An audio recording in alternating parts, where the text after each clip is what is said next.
was this called again? Welcome to the Stormin Norman. All right, here we go again. Serious, no laughing. Serious eye.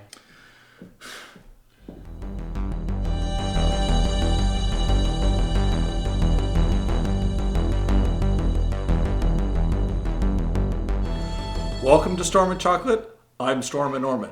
This is song number 1 in the playlist of songs I like, and it is Extraterrestrial Intelligence, or ETI, by the Blue Oyster Cult from the album Agents of Fortune.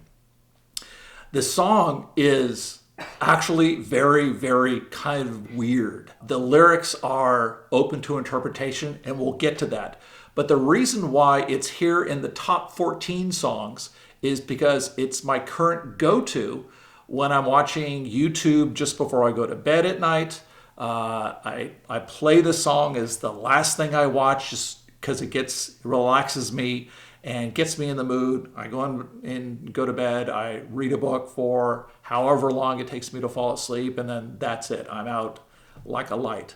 So before that were a couple of other songs that were on the list. I used to watch Kate Bush's Love and Anger at night. I used to watch a foreplay/long time song on there by a specific group, the Lexington Labs, they do a very great rendition. I love watching the different people sing the different parts and play the different instruments on there. And we'll get to those. Those are actually song number 2 and song number 3. But currently, my current go-to is ETI. Maybe in a year from now, in 2025, I'll have a different go-to video that I watch. But that's why it's here at the top of the list. It's not the best song. It's not the song I like the most. It's a song I love and a video that I love, but it's not the one that I love the most. And I don't know if I'll ever be able to determine which song I love the most when I record the video about it. So the song is about 48 years old now in 2024, late 2024. It came out in, that would have been 1976, which was when I moved to Germany for the last 3 years of high school. So it was kind of popular with a certain group of kids who was into that kind of occultish, rock and roll, bizarre kind of lyrics and stuff. Not necessarily, demon worshippers, but they may have been demon worshippers, but they liked that. And I didn't really listen to the song very much. It wasn't the number 1 song on there. The best song that came off of that album, or the most popular song that came off that album, was Don't Fear the Reaper. What are you looking at, Chocolate? Sorry, I had an aside with my producer. So Don't Fear the Reaper was the lead single on this, and like I said, the most well-known song. But right after that, the next track on the album was ETI, Extraterrestrial Intelligence. And if you listen to them back-to-back, it might be kind of bizarre to hear. So I first heard the song at a friend's house up in the Gold Country of California. Every year he would invite a group of his current coworkers and former coworkers up to the Keep, as he calls it, and we would spend a weekend playing poker and drinking and telling lies to each other. And during the day, we would each vie to get our playlist played on the boombox as we were hanging about. So a friend of mine had it on his playlist. It was playing, and I was out playing horseshoes down the side, and I heard the song start. And the first part of the song sounds like this. So right away, that talk box, I love me some talk box. I love it from Pink Floyd on the Animals album. I love it from Joe Walsh on Rocky Mountain High. I love it from Peter Frampton, who made it very popular like the year before in 76, before this album came out. I really like the songs with talkbox. It's a sound that I like. Now, that is one of the differences between the album cut, which I'm going to talk about, and the video that I watch, which I'm going to talk about. And I'll talk about the differences, but that is one difference. The guitar that Buck Dharma plays and the effects that he plays, it's similar to the talkbox, but he's not officially using a talkbox in the video. But I love that in the song. And I will say that I heard the song a couple of times, and then I had been watching it for the past year or so, from 23 to 24, and just got used to, that song and not really think about the differences. But as I'm making this video, I went back and says, okay, what are the differences between the two? Because you may have access to one and not access to the other, although theoretically YouTube is available everywhere and you can see this video wherever you are. So I heard the song then. I didn't really understand all of the lyrics. I heard some of them and they were kind of bizarre, but I got the song and then I started listening to it and not really understanding it. And that's not all that surprising when you hear the lyrics. Well, the song is fairly short. It's only about 3 3/4 minutes long. It has a kind of a consistent structure, an A, B, A, B, A, B, with the B being the chorus, the A being the standard stanza of lyrics before that. And all the choruses are the same, but the stanzas are different. And it turned out to be kind of popular in concert because of how bizarre it was. And they expanded it during the concerts to have an extended guitar solo, I believe. I looked at a couple of concerts and, ETI, this version is 5.5 minutes long. And so they got the crowd up and the crowd loved it. So the stanzas are all different. The choruses are all the same. And it is a fairly short song. And the way that the lyrics are structured is each of the 3 stanzas starts positively. There's something good going on, or I'm giving you a bit of knowledge. And then towards the end of it, it turns ugly. And I'll tell you why I think that. And that starts with the first one. The first lyric, the first line is, "I hear the music, daylight disc." Okay, what does that mean? My first thought is, okay, we're talking about aliens. We're talking about a UFO. There's up in the daylight. There's a disc up there. I can see the disc. I hear the music. I hear it floating up there. They're playing an announcement. Hey, humans, we've come to save your race. We're going to cure global warming, or we're going to take you off to a paradise. That's the music that is being played. However, in the next line, it kind of turns away. And it says, 3 men in black said, "Don't report this. Whatever you've seen, keep it to yourself or..." So that's kind of, the duality that you have in each of these stanzas. The next line is ascension, and that's all they said. So the aliens came down and says, "We're going to send you off to another planet, another paradise." But they're not going to explain anything more. And then finally it gets dark. And it says, "Sickness now, the hour's dread." Well, is that something that happens to everybody? Or is it just happening to certain people that don't want to go, that want to, balk at the saviors that the aliens are?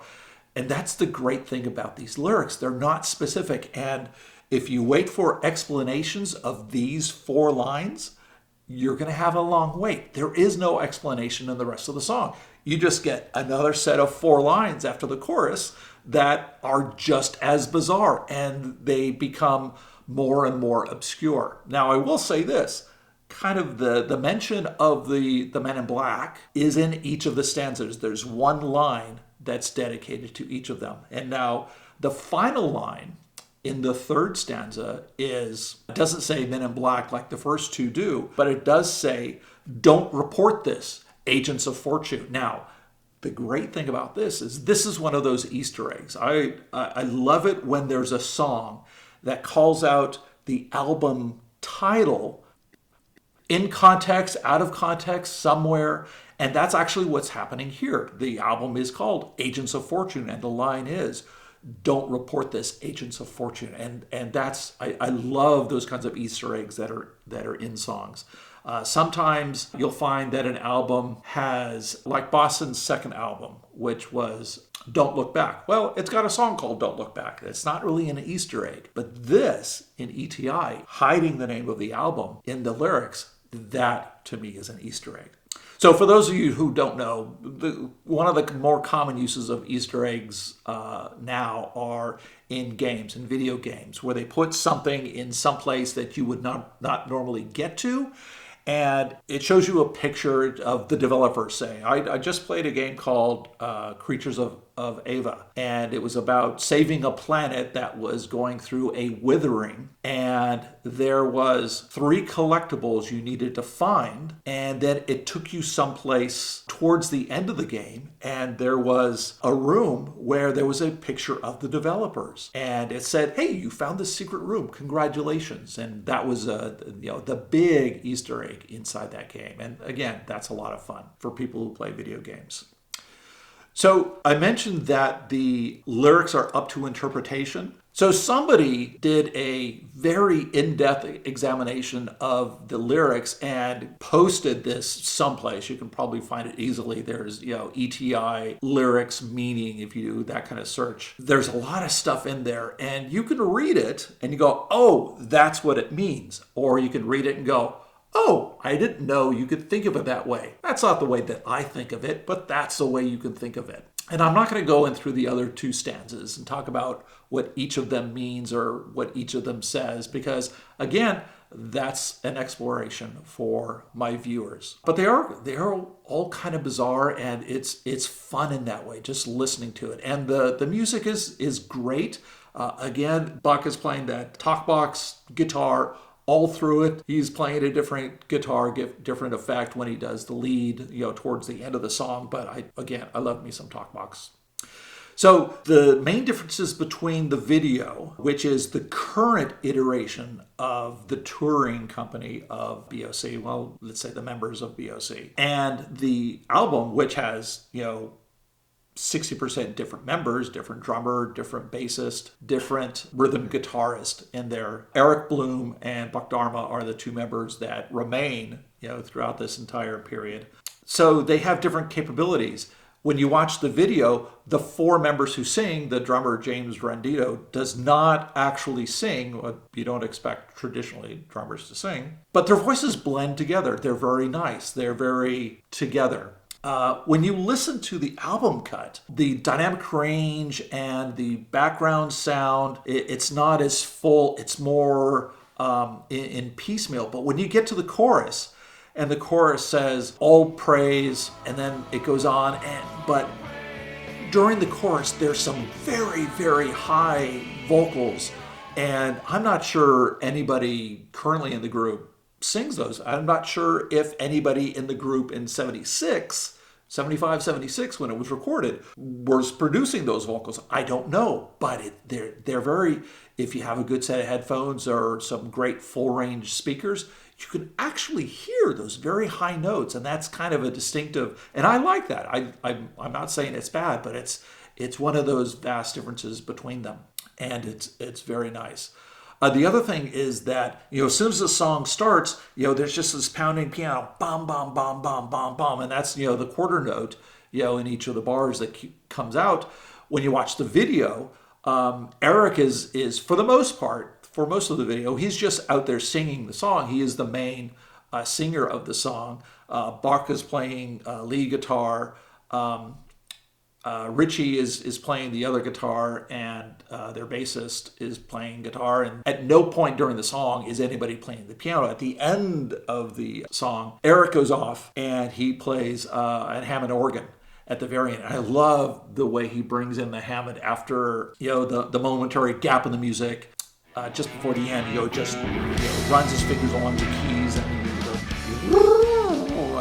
you hear da da da da da, and I just love the way the organ comes in. There's a lot of instruments that I like in rock music. I love me an organ because I'm a big Keith Emerson fan, and before the Moog synthesizer changed his life, he was playing a lot of organ in his music, with the nice and early Emerson, Lake and Palmer.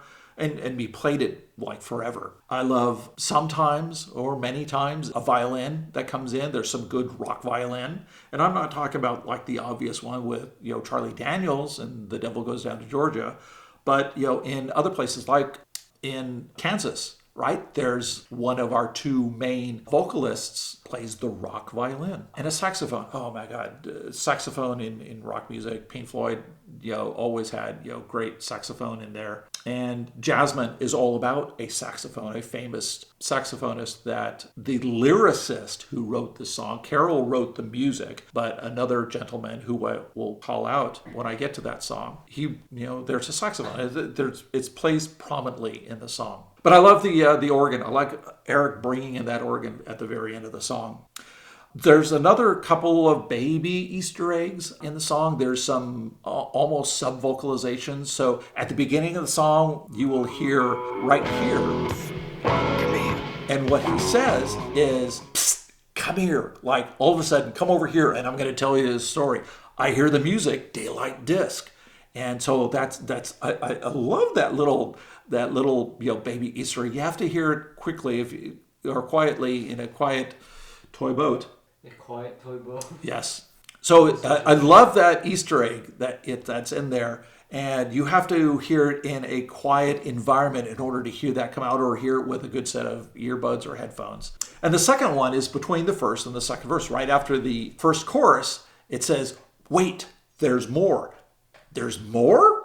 Thank you for telling me. And so those little, vocals that are thrown in there, I think Eric Bloom did that, being the main vocalist. He certainly does it in the video, but you can hear it. It's much more subtle in the album cut.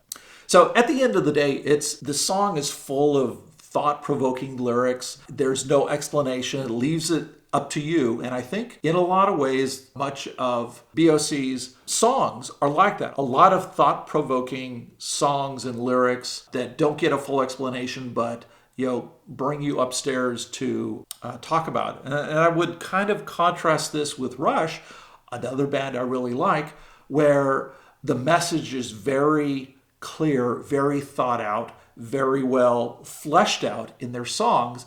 And they don't necessarily, for the most part, leave it up to you. They do explain things like things you should think about, but they don't really go, "Hey, Bobo." What would be a good example? What do you? I can't think of a good one off the top of my head. Wasteland. No.